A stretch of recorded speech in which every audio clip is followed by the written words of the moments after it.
Down. There we go. That's weird. Hey, good morning. I'm just turning my microphone all the way down. How y'all doing? Okay, resilience is good. We're hitting half gap. We're trading down just a little tiny bit. The overnight monthly hedge is right here at about 52.58. Open this up. Okay, let's see. Probably do gap fill support and take a long on if liquidity map support's there. VIX is still elevated, so I'm gonna expect a little bit of wobbliness and overshooting of pivots. All right. Cool. Okay.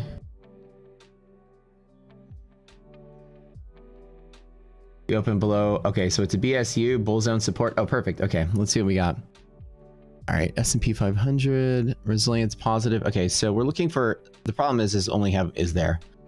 So there's resistance here. So the only thing I'm going to do is long from here to here today. We get it. That's it. I'll take a breakout if I get it. If it's a small probability to DD. Small, rare case. That's an easy setup. Where's my pencil? Get ready, DD. How y'all doing today? Did y'all miss me? Well, it's only been the weekend. What's up? Good morning. Good morning, friends. Okay. Big old nasty sell-offs we had last week. You know, this is something we forecasted and said that was going to happen. If you go back to my Monday stream, I said, this is the week we're finally going to start seeing some selling pressure. And I don't normally say that, right? I don't normally ever call for, you know, chicken little bear market. It's just the volatility was very obvious to spot. Monthly maps kind of showed it. You know what I'm saying? You know what I'm saying? You don't know what I'm saying.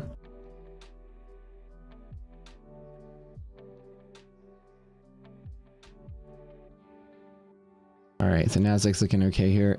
VIX, no actionability there. It's hard to pick a direction. Nasdaq is supporting right here at its one support that it can have. If it does support, which would be right here at 441. If Nasdaq loses hedge pressure, we're gonna have some retracement today, some selling. The recent COT report. Let's take a look at it. How are y'all doing today? Did you have a great weekend?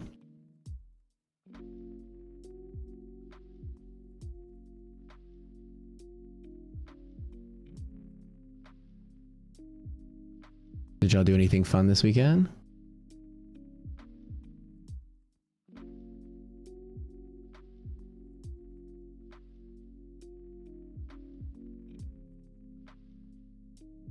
COT report. Let's go. Okay, so I'm looking for bull zone support today. You guys know me. With DD is greater than half, I always buy bull zone support. Always, always, always. Right there. 518. So let's wait for it. Okay.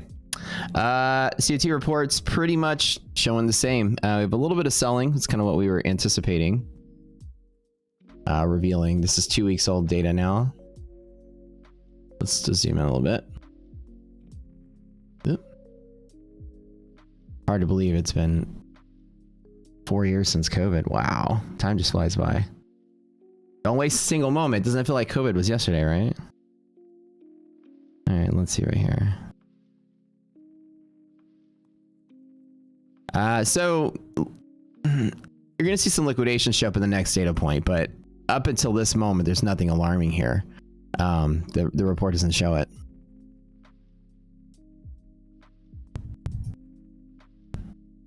This last data point is 319, 321. Hold on, wait, sorry. Let's zoom out a little bit. See which one the last data point was. First. Yeah, so this is last week's data from the previous week's, or last week's report from previous week's data. So we'll probably see some liquidation that will reflect off of that selling that we saw. But in general, the market's just very liquid, right? And finally, volatility started rearing its ugly head. So you'll see that kind of, what you'll see is, well, I'm going to predict what it's going to do. This blue line is going to keep going south, and that green line is going to come down a little bit. They're going to both be pointing down just a little bit for this week. So now I'm not taking a long out the door. See right here, hedge pressure keeps me from taking a long there, opening below it. Nasdaq having a little bit of a break right at the open. Let's let this thing fall today. No interaction points except for here. Already resilience is negative. This is already easy to see. We're going to blast through the box. So with resilience being negative, everybody knows. Go ahead and delete this one right here. The upside potential is gone on this one. Oops. Okay, here. Res negative is going to fill the box. I'm going to go from here to there, just like I said. Here, if res is positive, I'll trade it back to hedge pressure. If res is negative, I'll close out. That's it. X if R is equal to R is less than 0. Close out. I always buy bull zone supports if DD ratio supports it. DD ratio supports it's greater than half. Easy peasy today. But the recent COT report, I don't know, is there maybe bar chart isn't updating. Let me see if the CFT, I mean the teaming groups.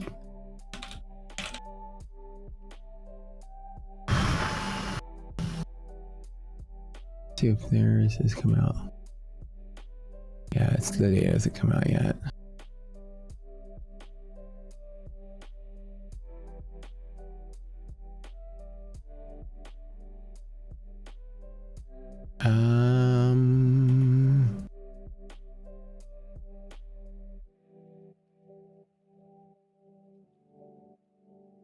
Let's see. Yeah, so the data hasn't released yet, so nobody's updated. I was just curious if bar chart is behind, but theirs is automated as well. Nothing's come out yet. So in general, what you're just seeing, before the market was very liquid, too liquid to crash, and these two blue and green lines span apart from each other. Buyers are longing harder, sellers are shorting, so buyers and sellers are finding each other. When these things fan out, it's very bullish. Fanning out, like imagine this point from here to here, and this point from here to here. It's like a megaphone. That look, right? It's not crashing, it's still pressing higher. Markets, you know, they're not liquid. They'll crash, and markets are too liquid. They're not going to fall really hard. You see no liquidity. The buying was so hard, the dealers were also shorting into that. So everybody's selling against the longs. When that happens, markets always go up. When the green is going up and everyone else is negative, the market will just creep higher and higher and higher. Now volatility is starting to show up. We saw that in the options. And so we could forecast that we were going to see a little bit of selling pressure. Another thing is that the contango was correct this time around, as the market supported triple B. As we talk about, it's one of the most important indicators we teach. How to read contango and VIX. This rock solid pivot right here. See these little wicks? Let me zoom in on that so y'all can see that. I mean, you can't really, you know, unsee that part of it. When you're trading above here, volatility is just present. It's a ticking time bomb, and then there it goes. That's what we teach you guys. So we're still in that overshooting pivots range. The market's still going to be a little wonky and crazy. And not so stable like it was before. So in this environment, until the end of this trading month, we're not going to see that dips get bought up really easily. The market's going to start responding to volatility. I mean, sell-offs are going to be a little harder than normal. Like really be patient and wait for your pivots. This is not an environment of chasing. There's still a mix of bulls and bears. There's still people trying to cover their shorts because they got in at the wrong spot. There's some people getting squeezed in margin calls. There's some people still waiting to buy the dip. The market's gonna be all over the place, which is why volatility goes up, because everyone wants to do something different. Something different. I want to do something different. There's a little red candle here. I might grab myself a long. Right. Yeah. Bull zone. Resilience is very negative right now, which means we are going to fill the gap this way, which is exactly what this indicator predicts. The desire for the S&P to flux through its box. Close the gap. This is a gap fill predictor, what resilience actually is. If the stocks are doing this, then resilience is likely to do that as well.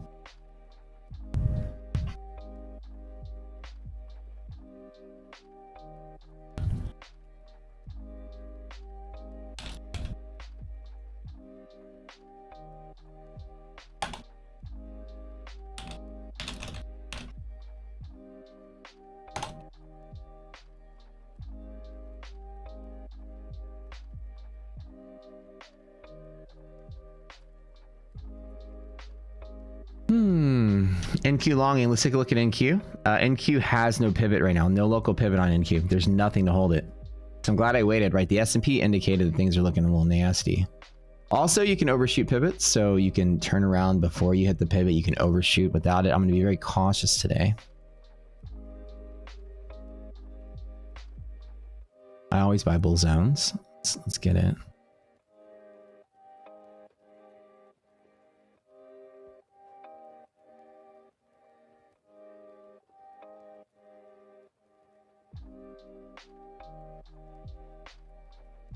Let's grab it. Let's just grab a little scout.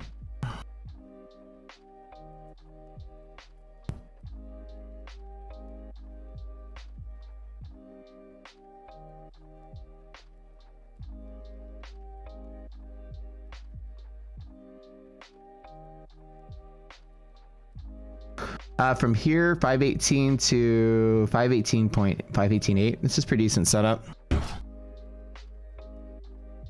Ooh, baby. Let's fingers crossed on this one.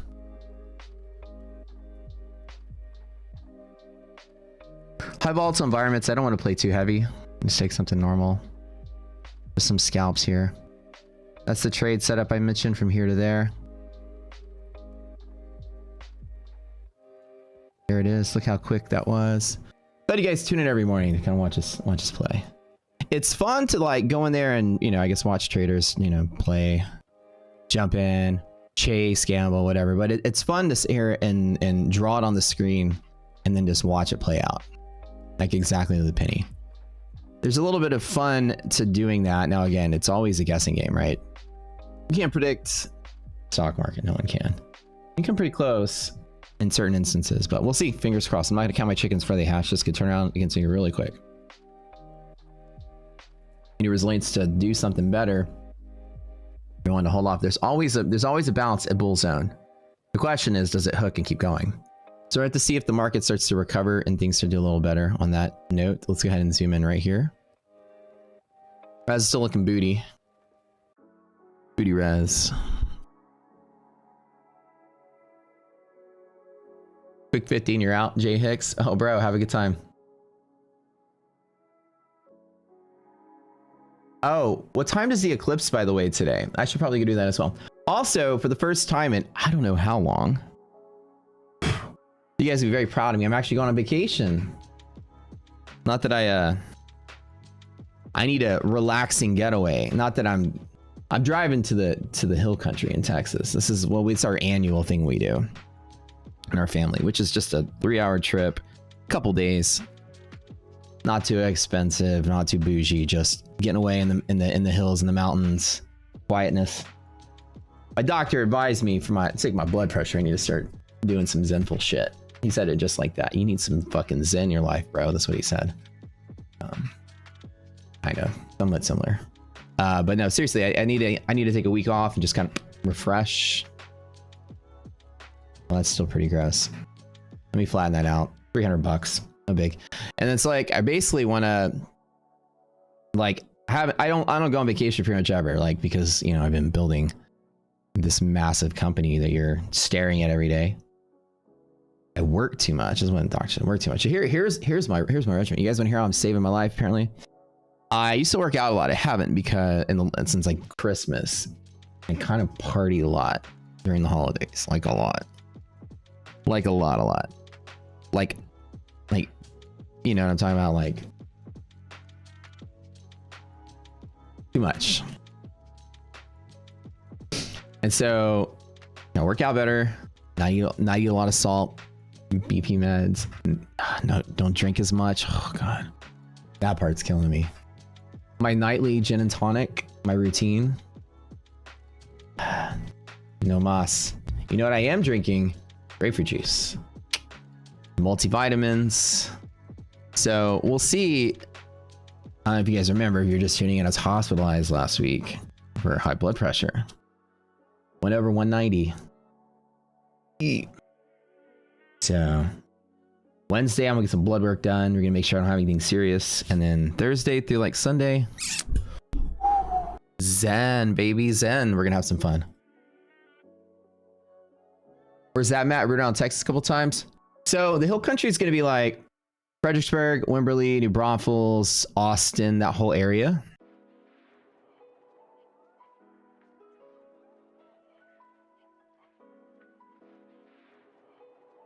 So we'll be staying not far from Wimberley.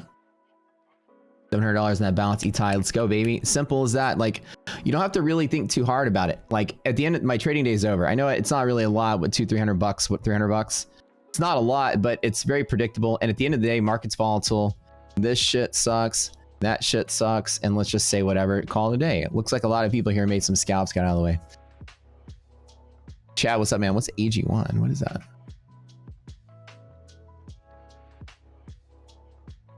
Athletic Greens. I haven't. So yeah, so I've been shopping. Like, what I'm trying to do is like an overall health kick, right? It's not really stress, but it could be like hidden stress. Like, I don't feel stressed in my life.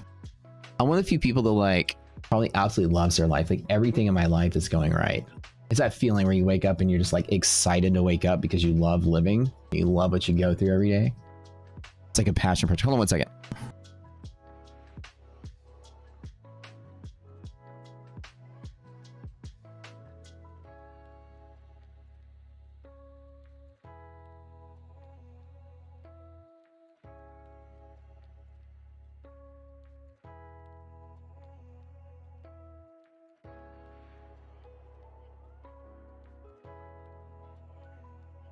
Do you guys believe in manifesting? Y'all believe in manifesting? You believe in saying something? The universe rewards you? Look at this. I mentioned grapefruit juice and I hear this like tap tap on my door. All of a sudden, fresh squeezed grapefruit juice come out. What the heck? That's a lot. Ooh, that's yum. It's a lot different than the old days of you guys watching me slam energy drink on stream. After a night of going to EDM concert and dragging myself to work drunk. Let's clean up, boys. Let's do it. Where did you buy that door? Like, door on the wall. Who's the coolest trader of them all? Amazing. Also had the magic door deliver me some delicious scrambled eggs with no salt. So anyways, according to the doctor, and one of two things going on. Either A, I got some serious other condition and blood pressure's like the side effect of it, or B, I just party too fucking hard. I'm getting old. That's probably the culprit. Getting old. Getting old. Don't ever grow up.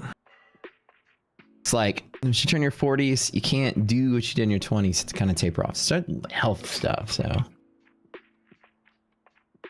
Cold showers. I don't take cold showers. Chat, I'm gonna check it out, man. Anyways. So he's like, you need to take 2 weeks. Don't work out, don't do anything, just relax. It's Zenfolk, go on vacation. He's like, when's the last time you went on vacation? I'm like, I don't remember. There's a time period back in the days before I built Rocket Scooter where I'd go somewhere like every month. Like, I was like travel and spend money, travel, party, spend money, like all I did. And now it's like work. He's like, you need to take a break. When was the last time you did yoga? You used to do yoga all the time. I was like, yeah, I used to go like twice a week. Like, I probably went once the last 6 months. He's like, man, get back in your habits. I used to go to the gym like 5 times a week. I would do like classes, I would do yoga, I do Pilates. I did all this until maybe like the holidays came out. And now it's like, So Thursday through Sunday, I'm going to be mobile. No streaming. No phone, no anything. We'll be like relaxed. Cold showers help. I'll check it out. Yeah. Find the underlying root cause. I think the underlying root cause is I'm worried because I've been having sensitivity to caffeine lately. Like, I used to be able to slam 1 to 2 energy drinks and not feel it. And then lately I would take like a couple sips of one and I'd start to feel weird. Either, I don't know if I fucked up my kidneys or what. Or I got something big, but yeah. I know like the culprit. I'm like, okay, something's different, right? So I'm gonna check it out. A sauna, dude. I want it. When I get a new house, I want a sauna. That'd be so, like a dry sauna. That'd be super cool. Or even a wet sauna would be fun. I want to build me like a Zen room in my next house. There's not a lot of room in this house to build anything new. All the rooms are filled up. Believe it or not. I got a 4-story house. Rooms on every floor. They're all filled up. Just for me. This office takes up one. Bedroom takes up one. Guest room takes another. Garden takes up the rooftop. Garage is full of storage. I could do it in the garage. I kind of want to wait till I get my next house before I upgrade. But I want like a sauna. My brother has one. It's dope. The bonsai trees. Hell yeah. All right. So today, who's new here and wants to know what I did? How did I do the $300 in 5 minutes? It's not a lot. You know, it's not a lot of money. Not to win. Oh, it's so tasty.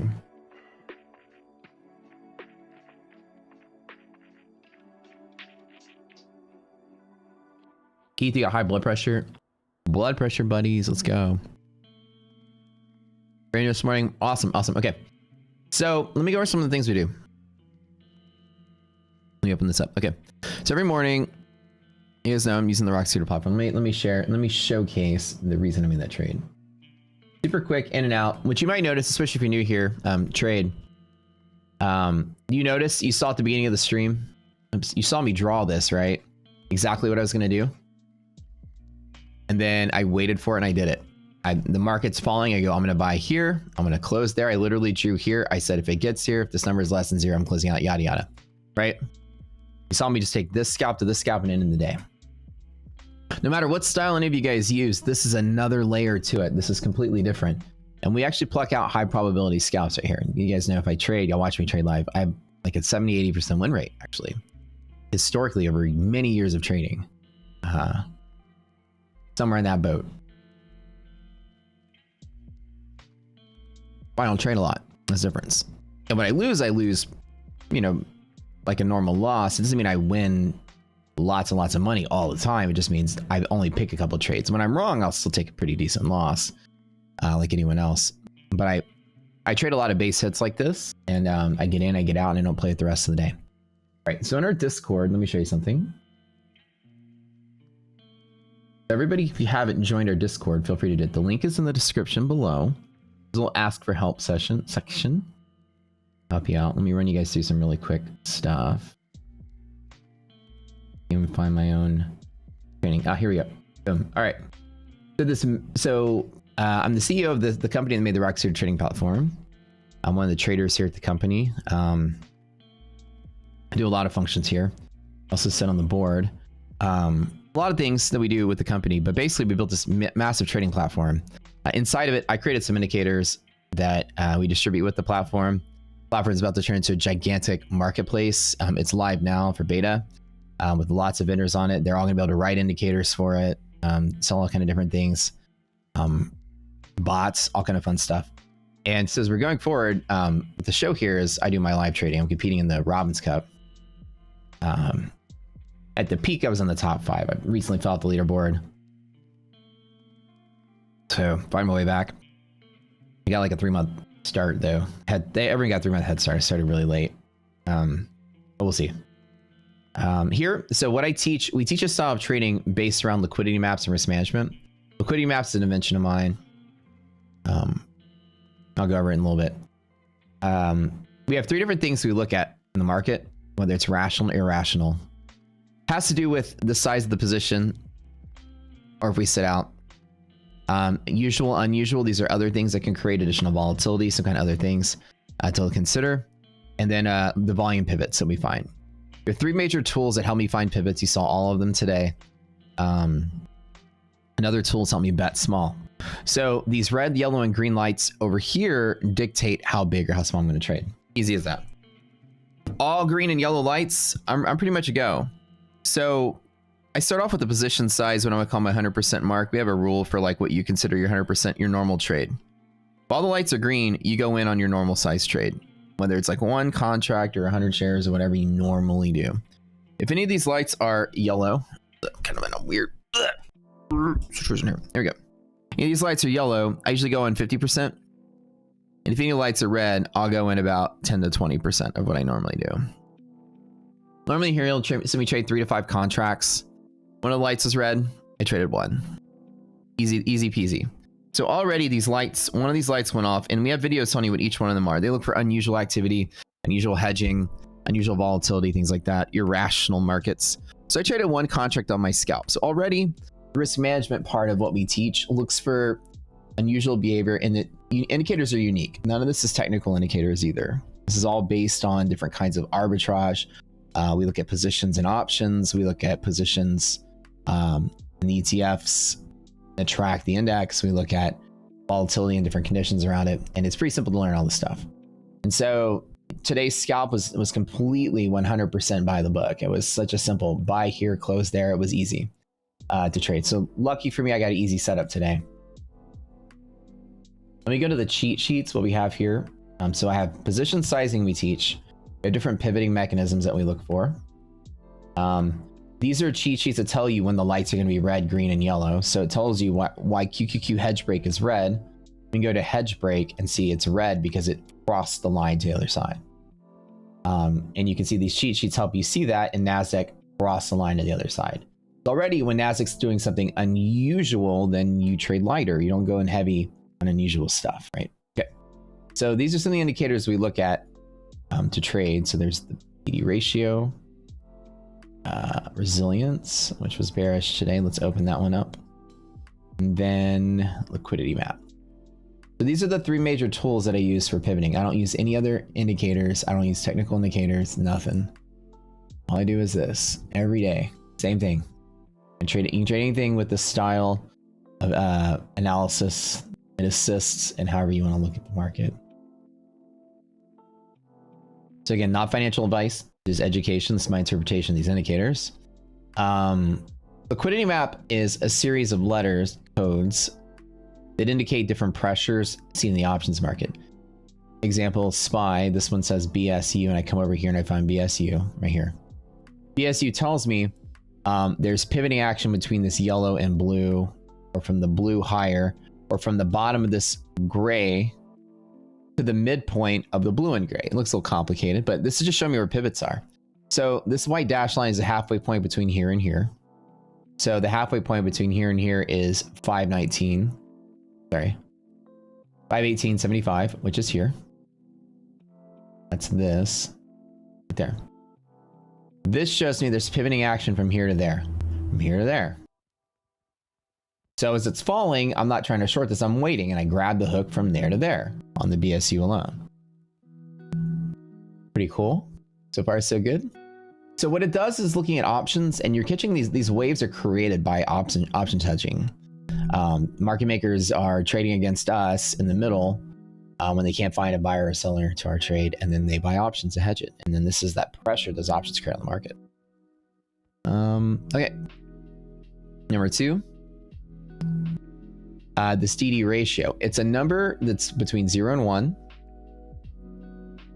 If it's greater than half, it means the majority of stock market cap in the S&P is in its own bull zone, this gray box.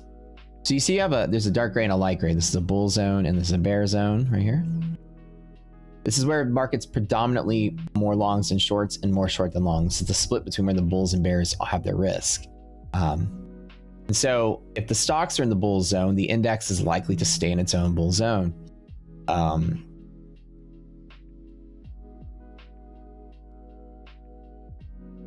At least in all conditions, 75% of the time, I think was the number in the back test.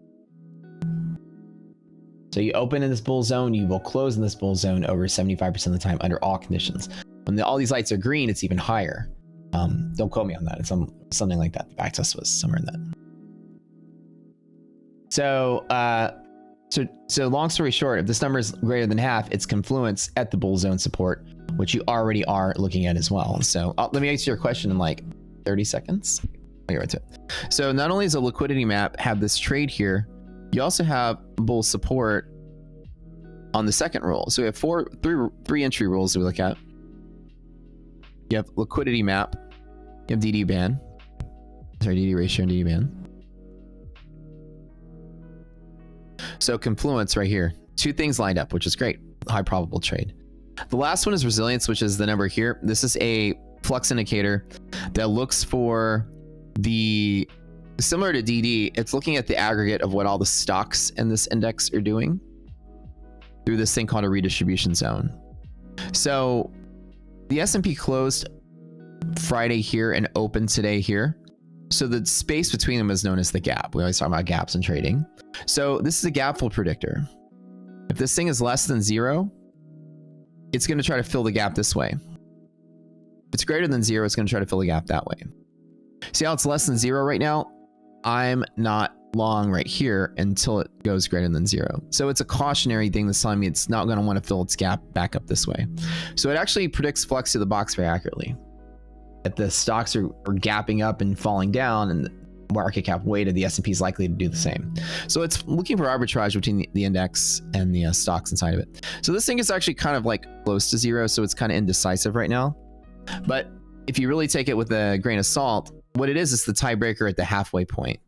And so if res is greater than 0, we always say this move is possible. If it's less than 0, that move is possible.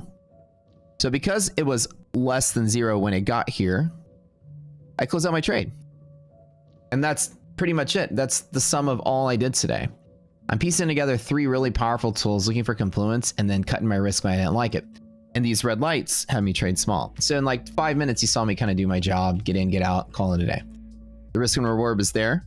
From here to there was like 8 points. I probably taken a 4-point stop just to make it, force it to 2-1. Really solid pivot off of the bull zone though. It's a trade that we always take here. It's our favorite trade, actually. So somebody said they buy options to hedge, but from who? Okay, here we go. I'll give you a little tutorial. It's a great question. All right. So an example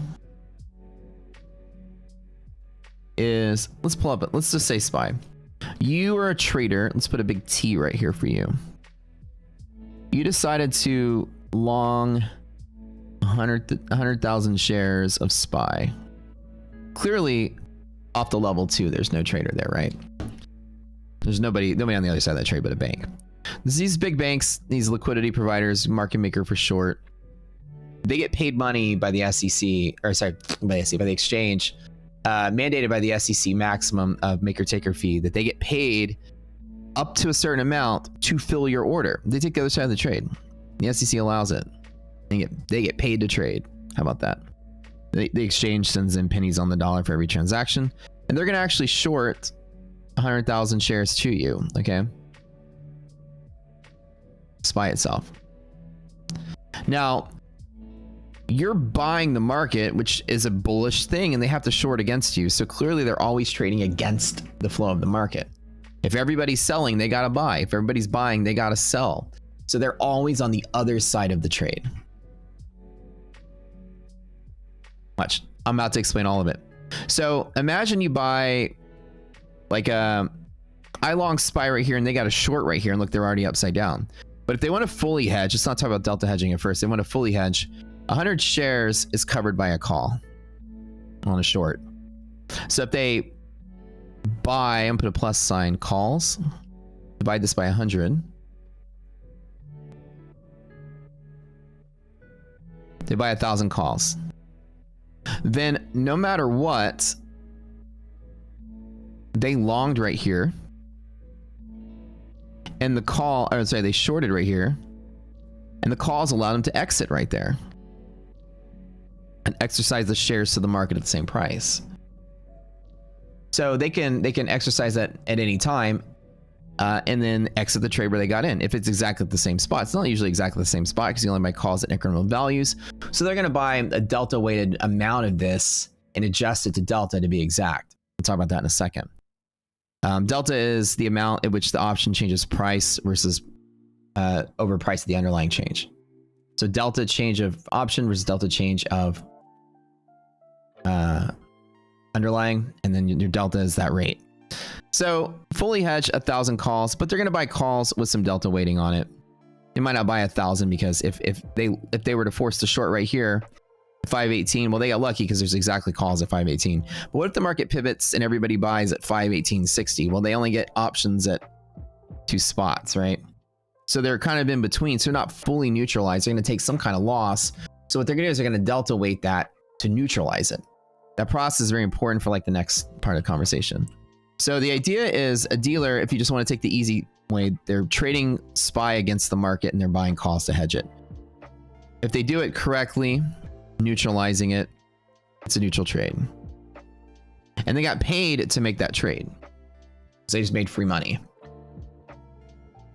The way they do that is they have to be on the bid and ask at all times though. When that order is filled, they have to have an order on both sides. It's like, you must put your money out there, but we'll pay you a little bit if you do so.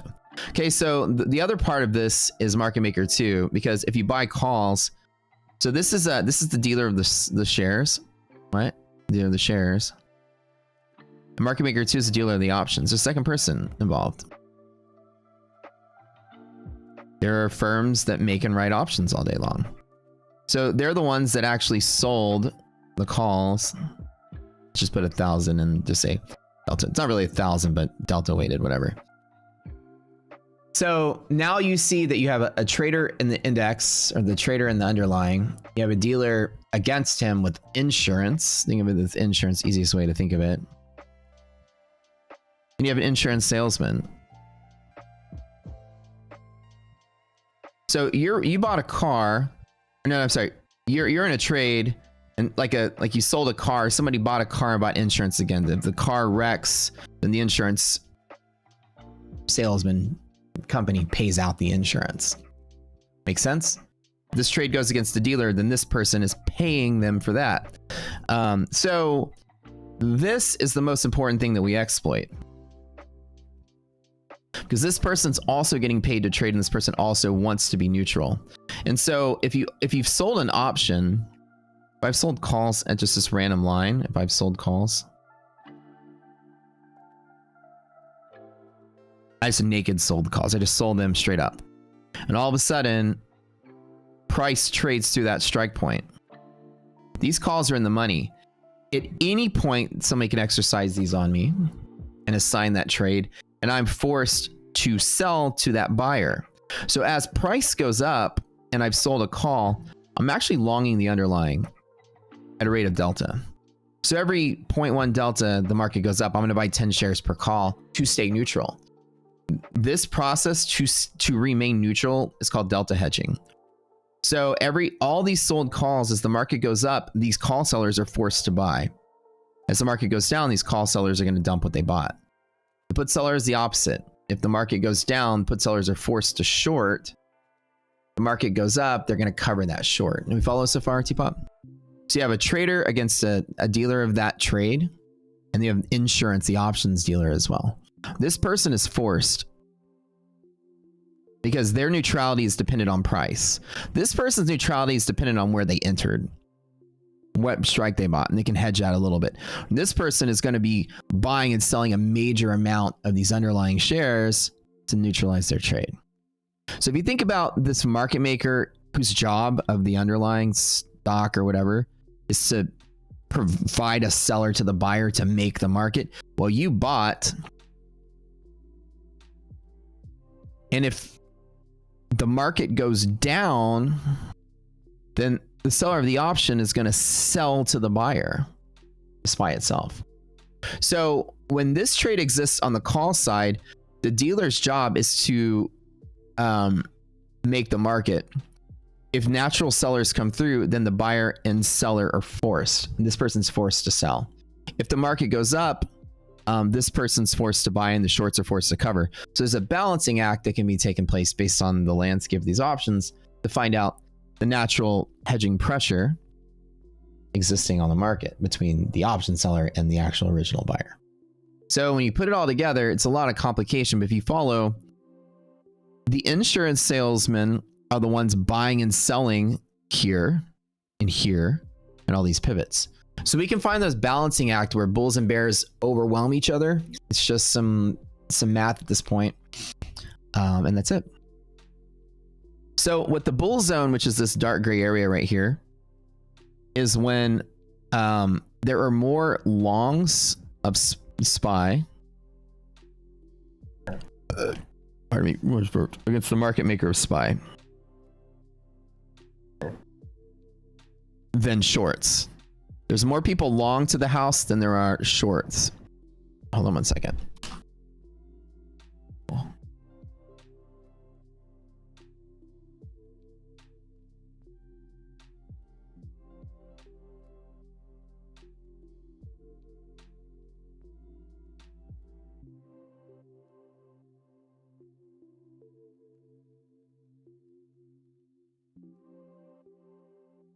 Sorry about that. I'm back. Had a quickie.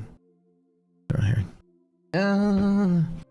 So if you're to add up all the people that are trading against the house or the dealers engaged in a trade with them, still we can find all of this stuff in the options data. That's how we find this. So a bull zone is when there's more people long against the casino than there are people short against the casino. Longs are in shorts. Bear zone is there's more people short against the casino. Long. So right here in the middle is the balance point.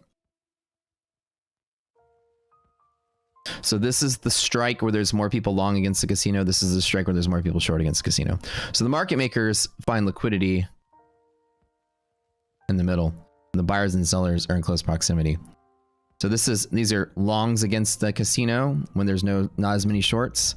Shorts against casino when there's not as many longs. You see follow so far? Teapot?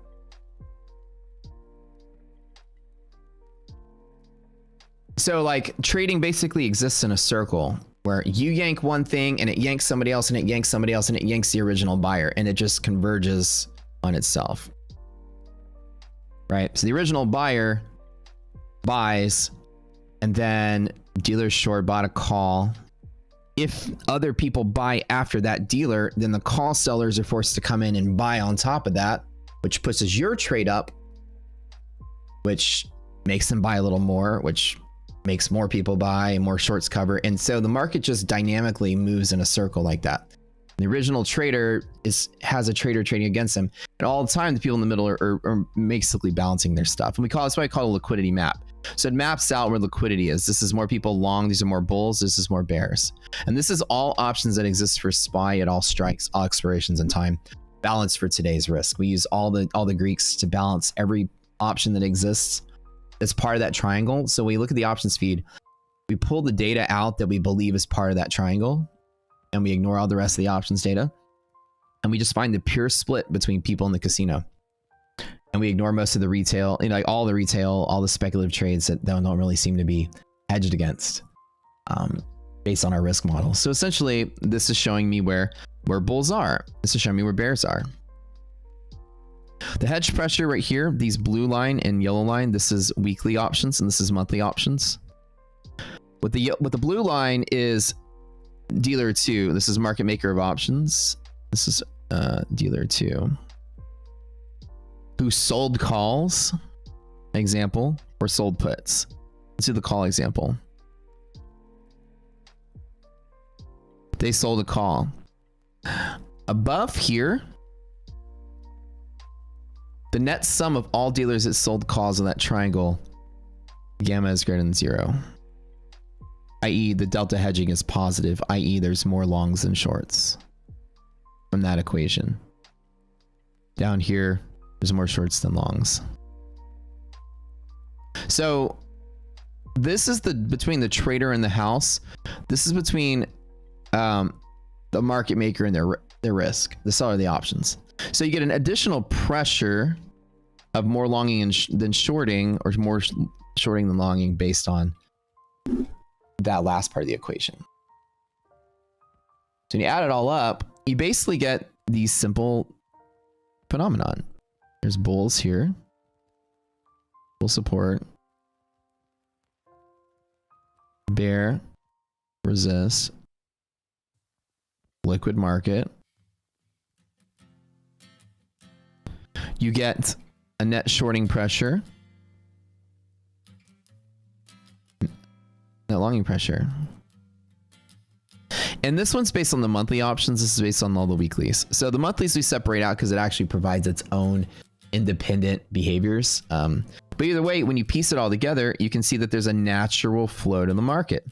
There's resistance off of this blue. There's support at this bottom, and there's resistance off of this blue. There's support at this bottom, and the price just flows in between there without a catalyst. It's very accurate. You're just letting the balancing act of the market sway the market around, and the liquidity map maps it out. Here's the map. You're walking, turn right at this tree, turn left at this pond, and that's it. So that's basically where all this comes from. And so this is a balancing act of all those pressures of using the people that buy the SPY, for instance. You can use this on anything, a stock. People buy Tesla. the option sellers of Tesla and the market makers of the stock, they're all in this balancing act. And so we're exploiting where that balance point is and where it becomes imbalanced, right? So I bet you a lot of newbie traders walked down here and decided to short today. While you saw me wait. And I said, all day, I'm going to buy from here. I'm going to close right here. If resilience is less than 0, I will. If resilience is greater than 0, I'll actually hold up. So this does look like it's going to try to make a run. But I know I'm not longing for a lot because there's this resistance pressure here, and it's very rare to overcome that without an event. So I know that for the most part, the day is probably limited to like this range. So I'm not going to trade in the middle. I'm going to trade either from the middle, edge to the middle, or the edge to the middle. Span the range, right? Yep, so that's basically how that works. So liquidity map is our bread and butter here. And I don't use any, somebody asked, do you use anything else other than Rocket Scooter? I mean, try to extract more money from the market in other ways. One trade a day seems too humble. Okay, well, let me preempt this by saying one trade a day probably seems too humble for someone who's a full-time day trader and that's all they do. I do this. I run 2 other companies, Rocket Scooter being one of them. I administratively run this company. I sit on the board. I'm a shareholder. I build the platform. I build the social media. I build the marketplace. It's a 20-something hour a week job. One trade a day is very humble, but one trade a day is all I can actually manage. Oh, and I run the community. Oh, and I'm the face, and I'm always on podcasts and shows and whatever. So it's kind of like one trade a day is all I can really do for myself. I can't dedicate 4 to 8 hours trading anymore. So my one trade a day philosophy is the highest probability of a trade you can do. And sometimes I might take a second trade. But I like to take a trade, get in and out, and I'm done in less than an hour, and I call it a day. So I get back to work. It's really, you can do other trades if you can spend all day looking at it. I kind of keep it up on the sides while I'm working, but it's hard to be in a trade when you're in a meeting because like I don't ever want to lose my focus. So a lot of people might have like day jobs or, you know, do stuff in the mornings. So that kind of helps with that as well. Yeah. Anyways. So liquidity map is one thing. This, like I explained earlier, is like arbitrage between the index and the stocks that are inside the index. This indicator right here is telling me the majority of the market cap in the S&P of all individual stocks are actually pushing to close their gap that way. So if all the stocks are pushing up, then the S&P is likely to follow. So right now, the S&P's destiny is here. If I was going to short, I wouldn't short yet. The stocks have filled their gaps. Well, the S&P is trying to do the same. It's going to tap this little spot right here. DD ratio is a net sum of market cap of the index. Is it in a bull zone or a bear zone? So if the majority of the stocks are in a bull zone, then why would the S&P leave its own bull zone? More often than not, it stays inside the same bull zone. So without even using any indicators, the probability of liquidity map bull zone closure staying in the same zone is 75% without any modifiers. In the worst case scenario, even during a catalyst, 75%. With the modifiers, with the stocks also staying in bull zone, that probability goes way up. Arbitrage is going to keep the S&P, you know, tethered to the stocks. So resilience and DD add to your probability of it bouncing. If it's 75% at all times, that number being positive or greater than half, and that number being positive here, then it's even much more probabilistic. So I had one of them in agreement today, and one of these lights are red. So I bought here, closed there. They were actually lined up, traded small, and then called it. My confidence is really low. And when I closed out right here, look at this. It's been like, you know, 40 minutes. Wow, 40 minutes already. 40 minutes. And it's gone nowhere. So imagine what happens on days when everything lines up. We call it a golden setup. And those days I hit it hard. Lights are green, bull zone bounce or hedge pressure bounce, all things long, all things looking great. And then I hit it hard, hit it, you know, that's where you see those multi-$1,000 days.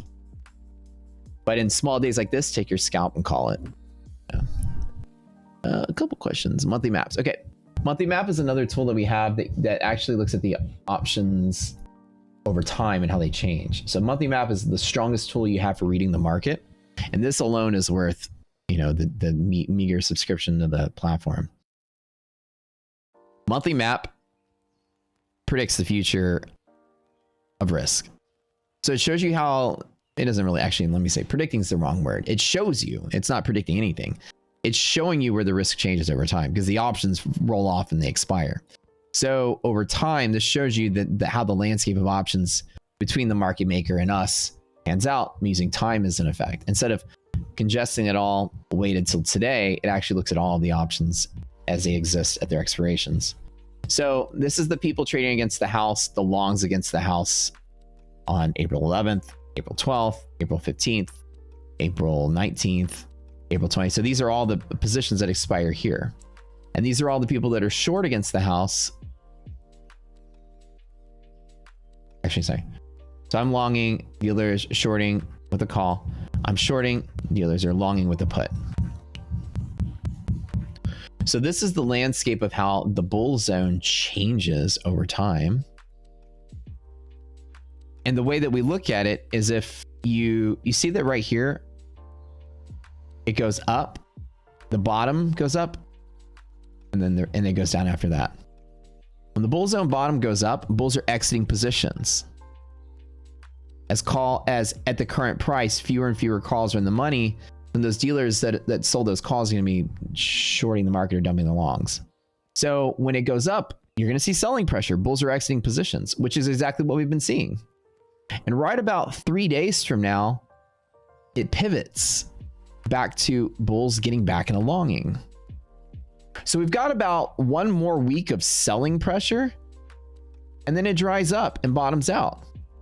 So this market is probably going to get really quick and then stabilize right here for a while and probably start to grow into another bull run.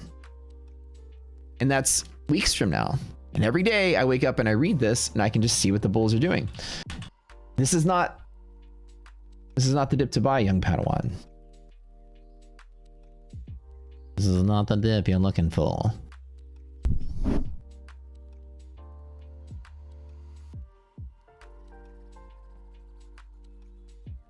More accurate than a blaster. I'm gonna make Obi-Wan voices. 3 out of 10. Practice a little more. Bear side, sloping up. Bears are shorting more. So we have twofold right here. Longs exiting.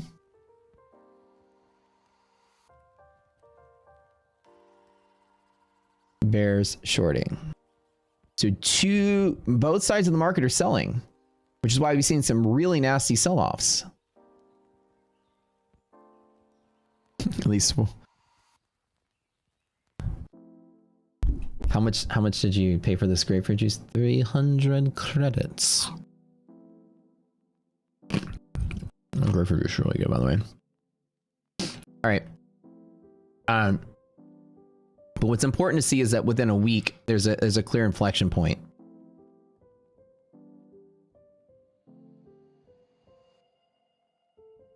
So we use this to forecast not only how bulls and bears are shifting their minds and their positions, we can look for presence of volatility as well.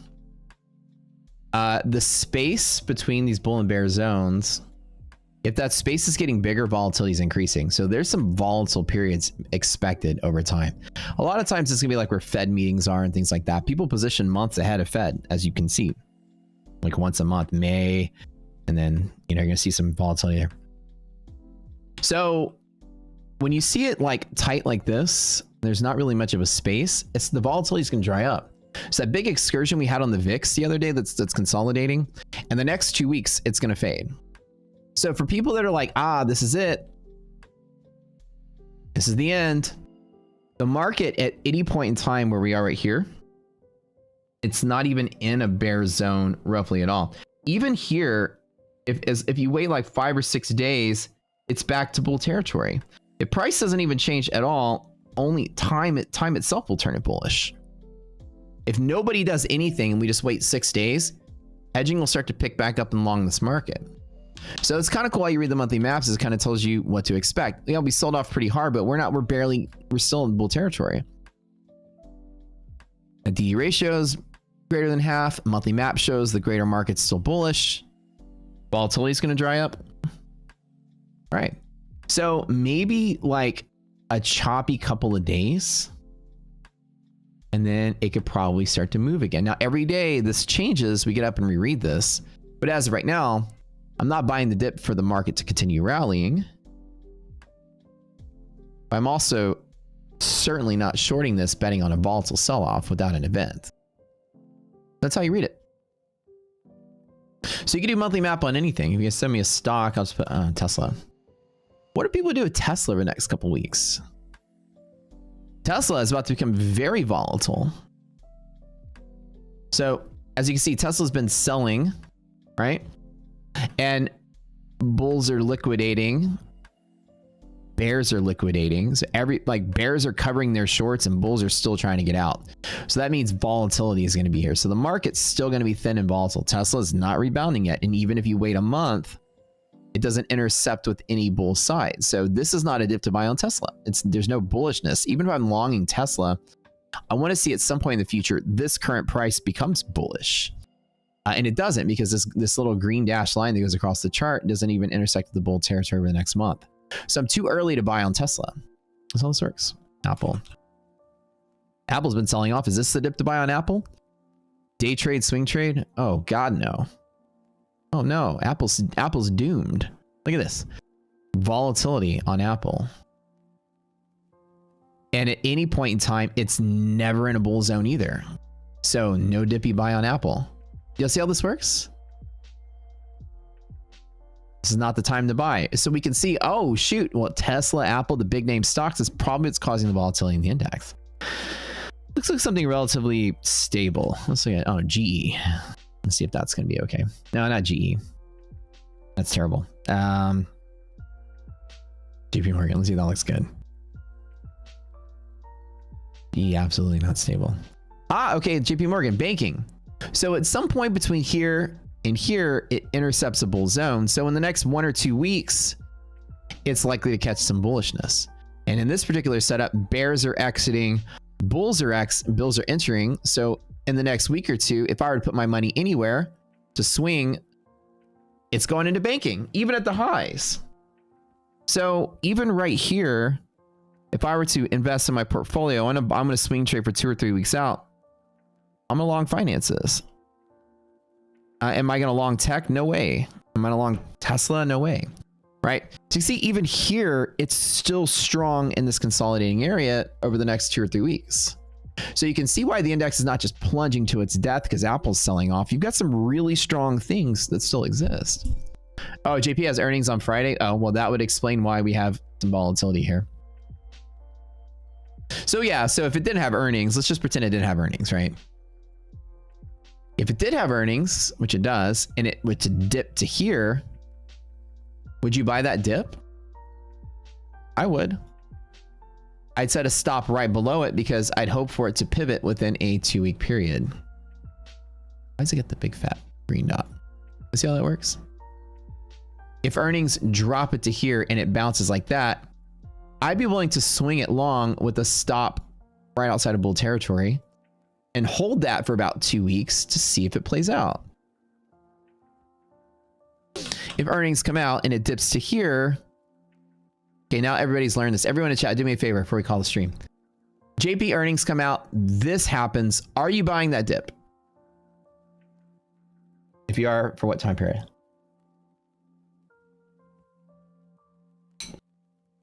What'd you do?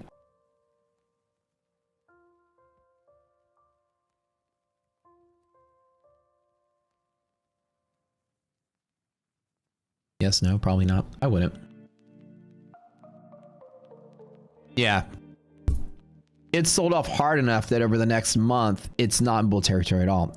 If I just extrapolate that price over time, it never intersects bull territory. As a matter of fact, as time goes on, it becomes more bearish and more bearish because you're deeper into bear territory. More puts are in the money here than here. The distance is larger. So as time goes by, it even becomes past here, it becomes more bearish every day. So there is no bullish outlook on a dip that's that far. It's gone too far. That's enough selling to tip the market over. Once you guys learn how to read this, you're just a pro at reading the market. If it dips exactly to here and holds, oh yeah, I'm buying that. And if it holds and it doesn't do anything and it's still right here on that day, I'm selling. It didn't take off in 2 weeks. I need to get out. Because here it's never bullish as time goes by. If it doesn't pivot this and the structure doesn't change, then I get out. See that? So now you can add time to your swing trades. And so all this together allows me to read the market. So in general, the S&P is somewhat volatile, and 3 or 4 days is probably gonna be selling off. So I know that while today I did take a long trade, I know that the greater bull market is gonna have some volatility. And while it is starting to rally or push today, the safer play was to take the scalp and get out of the way, that it wasn't gonna be super bullish just yet. That's it. What do y'all say? You're convinced of my Obi-Wan. So since monthly map, it's showing bulls exiting and bears shorting. Would that change your daily bias to the greater bull market? Yeah, it helps me trust that I'm going to get in and get out really quick. Now, here's a little random push right here. This is unpredictable. But I take the predictable part of the market. If like at the greater sense of things, that's how I get the mouthfeel of the market. If all things are bullish and lining up, monthly maps is part of that equation. If monthly maps show me that's still going to be volatile, then I don't trust big V-shaped moves. Like there's a small V and then here's a big V, right? I don't see this and go, oh yeah, the market's going to just rally and rally all day. It can, but I don't trade it like that. All right. If I know that volatility is there, that selling pressure is going to be there, I'm expecting the market to have a lot of ticking time bombs where it just kind of dips really quick. So I'm less likely to chase big green ups than I am in a non-volatile market when there's no selling, right? So when the market's not volatile, you rally really quick and it consolidates. I'm more likely to buy on these small dips to expect it to go higher. Days like this, it can just, the volatility is still present, right? That selling is there. So it's just something that people want to sell. So any pop that happens, people can just jump in and sell. So I'm taking the market very cautiously from that point, yeah. Is there news? No, it's just volatility. Not every move is meaningful in the market. It's just people covering positions, right? And the market sold off today. There's probably a short trying to get out. Could be some random person. While the maps do show that volatility is there and bulls have been selling and bears have been shorting harder, this could be the day that it flips around, right? But overall, I'm not trusting big green ups.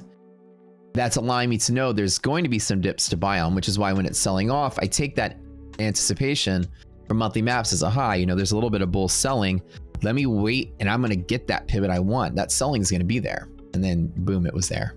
It helps you have that confidence to like wait on my position, which why all morning you just saw me wait and then long. Yeah, no news, no nothing. It's just moving on, you know, somebody's deciding to buy, whether shorts are covering, whatever.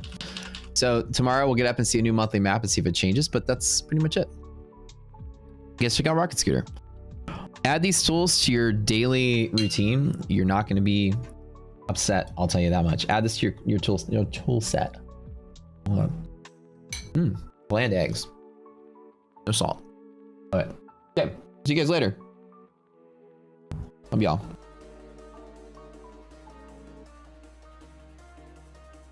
Get in now while you can, because our platform's only $35 a month for the 3 months. Things about to change when we launch the marketplace. You have to buy the tools separately, independently from the marketplace once it launches that way. This grandfathers you guys in if you check out the extended trial. You guys will be grandfathered in at a little price point there and not have to go buy everything separately. So the platform is about to expand greatly. We're gonna have hundreds of vendors on our marketplace this year. We'll be the biggest financial marketplace on the planet. We'll be bigger than Ninja, bigger than TradingView. We'll be huge. We got so many people already on board. We have things that neither of those companies have, people like. So hopefully, knock on wood, marketplace takes off. Get some traction going. So we'll have a lot of cool things coming down the pipeline. But at least check out the liquidity map tools. Add them to your tool set. They're very important to see the market from the option side. Gives you a whole layer of details that your price indicators don't look at. So real confluence. All right, we love you.